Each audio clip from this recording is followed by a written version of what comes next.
Breaking news! I'm here with the latest Falcons updates, especially for you who are die-hard fans and like to stay well informed. But before we dive into today's news, hit the like button and subscribe to the channel so you never miss the latest updates on our team. Let's go! Big changes are happening behind the scenes with the Atlanta Falcons, and it's not just on the field. We've seen some major changes in the front office, with 7 promotions and 3 new hires announced. The name that stands out? Former Chicago Bears general manager Ryan Pace. He's taking on a new role as the Falcons' Vice President of Football Operations/Personnel. For those who don't know, Pace was the Bears GM from 2015 to 2021 before joining our team in 2022. He has a wealth of experience, and this promotion shows the confidence that Terry Fontenot and the Falcons have in his ability to help lead this team to success. But Pace isn't the only one moving up. Tokunbo Tumbo Abanikanda, who has been with the Falcons since 2012, has been promoted to Director of College Scouting. This guy has risen through the ranks, starting as a scouting assistant and now playing a key role in shaping the future of our roster. Michael Ross is also on the rise, now serving as Assistant Director of College Scouting after being with the Falcons since 2008. These two have been putting in the work for years, and it's exciting to see them get the recognition they deserve. And let's not forget the new faces joining the Falcons family. Harrison Richer, son of former Falcons guard Jim Richter, is coming in as a national scout. He has big shoes to fill, but with his experience scouting for the Washington Commanders, he's ready to make his mark. We also have Cami Pasqualoni and Kevin Weissman joining as scouting assistants, bringing new energy and fresh perspectives to the team. These changes show that the Falcons are focused not only on building a strong team on the field, but also on building a strong front office. With all of these changes, the goal is clear: to build a winning culture from top to bottom. Now, what do you think of all of these front office changes, Falcons fans? Do you see these promotions and new signings helping us make the right decisions in the draft and free agency? Leave your thoughts in the comments and let's keep the conversation going. We have an interesting development with our newly acquired Pro Bowl pass rusher Matthew Judon. As you all know, Judon came to us from the New England Patriots after some drama there with his contract. The guy has the skills, but what's surprising is his take on his contract situation here in Atlanta. Judon hasn't been shy about the fact that he's not asking for a big payday yet. He knows the Falcons aren't going to just hand him a lucrative contract based on what he's done in the past. His words: "The Atlanta Falcons don't know anything about me as a football player, as a man, or anything like that. They just know my past resume. I can't really demand or ask for anything that I haven't worked for, and that's where I've been my whole life. I'm going to work for it." Now that's the mindset we like to see. Judon is coming off a tough year with injuries, but even through just 4 games, he's recorded 4 sacks. The guy has the fire and is ready to prove he's worth every dollar. What do you think, Falcons fans? Will Judon show up and stand out this season? What is your opinion on that? So, there's been a lot of buzz around our first-round pick, Michael Penix Jr., especially after he was held out of 2 of the 3 preseason games.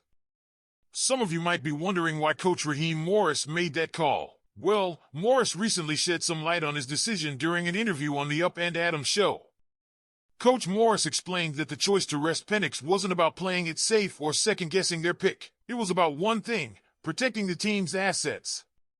And in this case, that asset is Michael Penix Jr. Morris emphasized that it wasn't a selfish decision, but rather a strategic move to keep Penix healthy and ready for the season ahead. Penix, who started in the first preseason game against the Miami Dolphins, showed us a glimpse of his potential, completing 9 of 16 passes for 104 yards. But with Kirk Cousins locked in as our starting quarterback after signing that huge 4-year, $180 million contract, Penix is being positioned as the future of the franchise. Morris and the coaching staff are clearly playing the long game here, ensuring that Penix is in top shape when his time comes. Now, we know some of you were excited to see more of Penix in the preseason, but this move makes sense when you think about it. The last thing we want is for our future QB to get sidelined before the season even begins. What do you think about Coach Morris' decision, Falcons fans? Do you agree with resting Penix, or would you have liked to see him get more reps? Drop your thoughts in the comments below. So, there's been a lot of talk about our new safety, Justin Simmons, and why he chose to sign with the Falcons.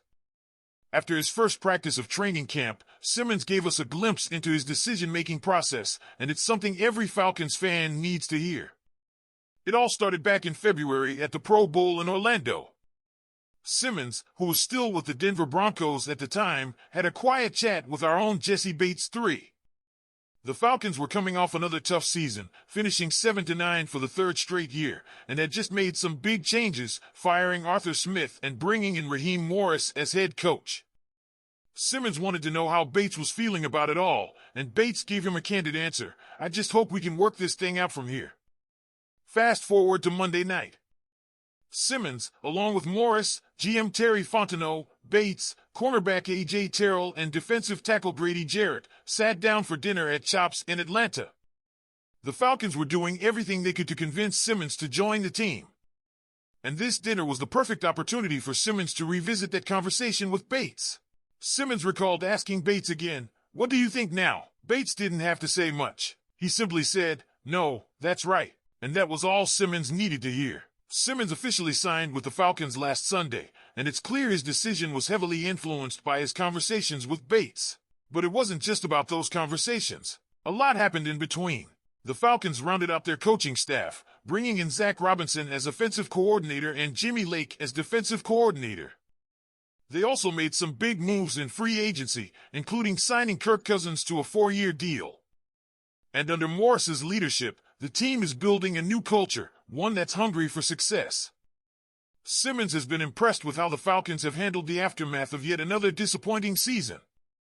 It reminded him of what he wished had happened during his 8 seasons with the Broncos, where he saw 5 different head coaches and only 1 winning season. He knew he wanted something different, a team that's not just riding on its potential, but hungry to turn that potential into something real. When I was there with those guys at dinner, I could see their appreciation for what's in front of them and how hungry they are to pursue it, Simmons said. That was one of my top priorities. I don't want to go to a place where they just know they're going to make the playoffs, or they know they have a good team and they're going to make things happen. Simmons wants to earn it.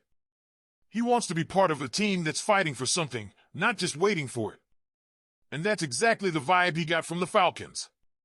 He knows this team hasn't made the playoffs since 2017, but he also knows that in the building, making the postseason in 2024 is being talked about as an expectation, not just a hope. That kind of energy is contagious, and it's what sold Simmons on Atlanta. "I really want to get there," Simmons said. "I don't know what that looks like, but that's been the #1 thing in my visits and conversations with different teams. Man, I just want to go where I'm obviously valued and wanted, but also where the team is just as hungry, and a bunch of guys here feel that way." So there you have it, Falcons fans. Justin Simmons is in, and he's here because he sees the same fire in this team that we all do. Now, what do you think? Do you agree with Simmons that the Falcons have what it takes to make a serious run this season? Let me know what you think in the comments below. And before you go, be sure to hit like and subscribe to the channel. We've got more Falcons news coming your way that you won't want to miss. Go Falcons!